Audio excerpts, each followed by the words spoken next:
કેમ છો વિદ્યાર્થી મિત્રો? આજે આપણે જોઈશું સામાજિક વિજ્ઞાન ધોરણ 6 પ્રકરણ 8 ભારત વર્ષની ભવ્યતા. સચોટ સ્વાધ્યાયનું સોલ્યુશન. જેમાં પ્રશ્ન 1 છે, યોગ્ય શબ્દો વડે નીચેના વિધાનોની ખાલી જગ્યાઓ પૂરો.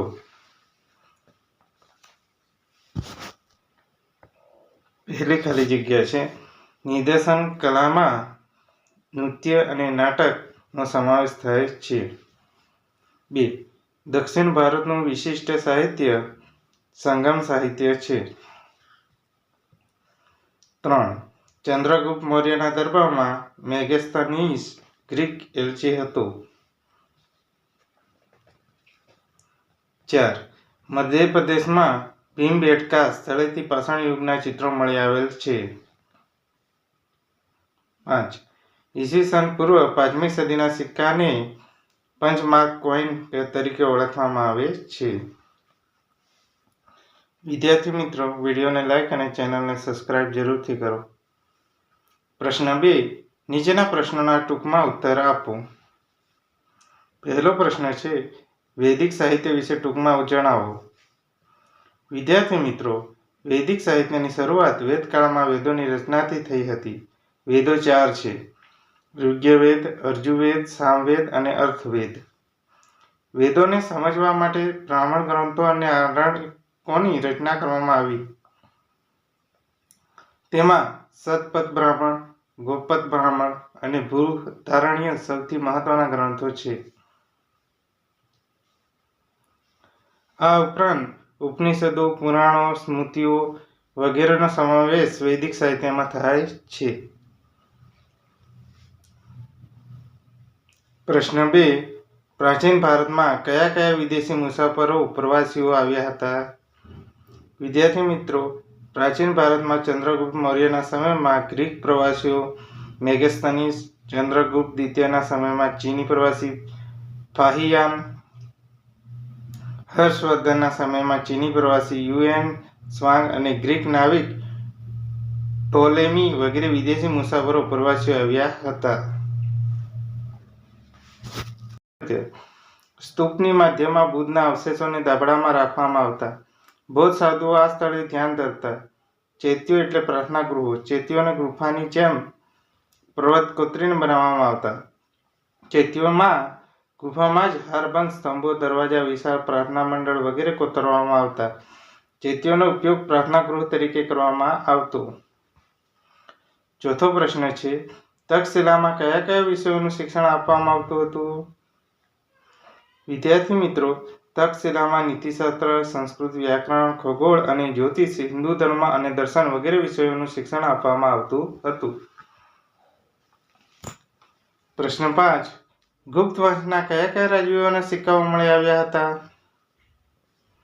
વિદ્યાર્થી મિત્રો, ગુપ્ત વંશના સમુદ્રગુપ્ત, ચંદ્રગુપ્ત પ્રથમ અને ચંદ્રગુપ્ત દ્વિતીયના રાજવીઓના સિક્કાઓ મળી આવ્યા હતા.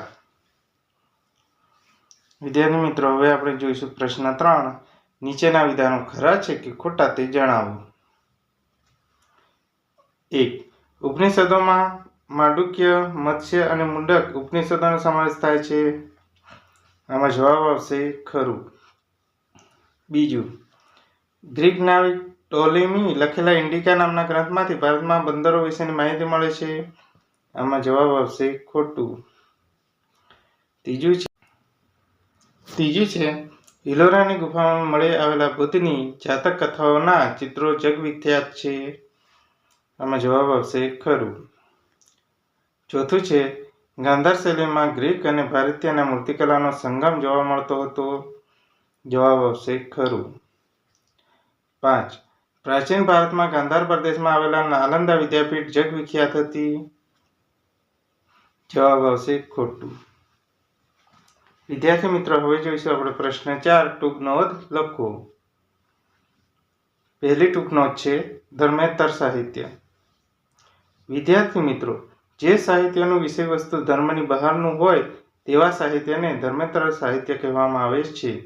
તેમાં કાવ્યો, નાટકો, પ્રસ્તુતિઓ, વ્યાકરણ ગ્રંથો અને સ્મૃતિઓનો સમાવેશ થાય છે. 1. સ્મૃતિ ગ્રંથો. મનુસ્મૃતિ, યાજ્ઞવલ્ક સ્મૃતિ, નારદ સ્મૃતિ વગેરે જાણીતા સ્મૃતિ ગ્રંથો છે. બી. નાટકો અને મહાકાવ્યો. અભિજ્ઞા શાકુંતલમ, રઘુવંશમ, મેઘદૂતમ, કિરાતાર્જુનીયમ, સ્વપ્નવાસવદનમ, મુષ્કટિકમ વગેરે સંસ્કૃત ભાષાના પ્રખ્યાત નાટકો અને મહાકાવ્યો છે. 3. સંગમ સાહિત્ય. દક્ષિણ ભારતનું વિશિષ્ટ સાહિત્ય સંગમ સાહિત્ય કહેવાય છે.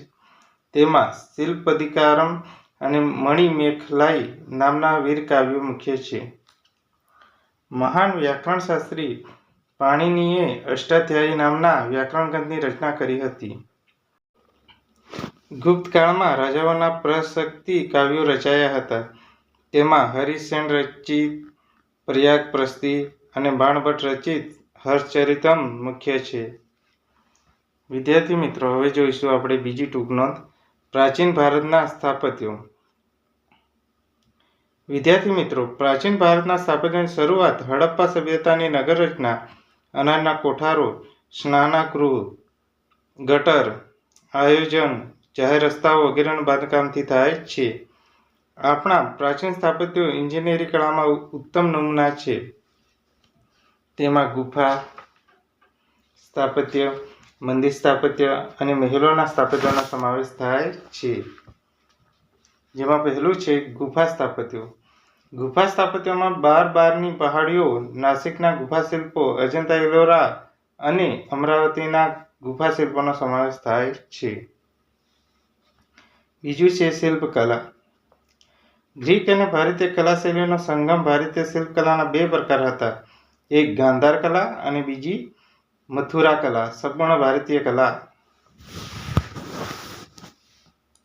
ત્રીજું છે સ્તૂપો અને વિહારો. બૌદ્ધ ધર્મના સ્થાપત્યોના સ્તૂપો, ચૈત્યો અને વિહારોનો સમાવેશ થાય છે. સ્તૂપો અને ચૈત્યો ધ્યાન અને પ્રાર્થના માટે હતા, જ્યારે વિહારો જૈન ધર્મ અને બૌદ્ધ ધર્મના સાધુઓને રહેવા માટે હતા. હવે જોઈશું આપણે ત્રીજું, પ્રાચીન ભારતની ખેતી. વિદ્યાર્થી મિત્રો, પ્રાચીન સમયમાં ભારતમાં ખેતી માટે લોખંડના વિવિધ ઓજારો અને સિંચાઈની વ્યવસ્થા હતી. પ્રાચીન સમયમાં ઘઉં, જવ, ડાંગર, જુવાર, બાજરી, તલ, વટાણા વગેરે ખેતી થતી હતી. આશરે 2500 વર્ષ પહેલાના સમયની ભારતમાં ખેતીમાં લોખંડના ઓજારોનો ઉપયોગ થતો હતો. તેમાં કુહાડી, દાતરડું, હળના ફાણા વગેરેનો સમાવેશ થાય છે. આ સમયે સિંચાઈ માટે નહેરો, કૂવા, તળાવો તથા કૃત્રિમ જળાશયો બનાવવામાં આવતા. 4.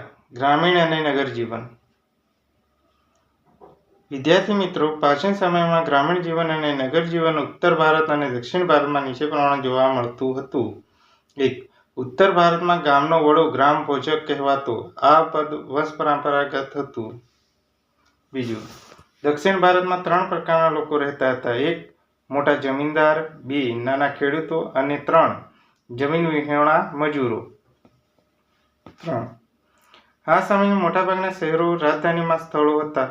તેમની ચારે બાજુ કિલ્લાબંધી હતી. શહેરોમાં શૌચાલયની નીક અને કચરાપેટી માટે કૂવા બનાવવામાં આવતા, જેને વલયકૂપ કહેવામાં આવતો. 4. છે ગ્રામીણ અને નગરના લોકો ખોરાકમાં ઘઉં, જવ, ચોખા, દૂધ, દહીં, ઘી, ફળફળાદી, માંસ, માછલીનો ઉપયોગ કરતા. 5. સ્ત્રીઓ અને પુરુષો સામાન્ય રીતે 2 વસ્ત્રો પહેરતા.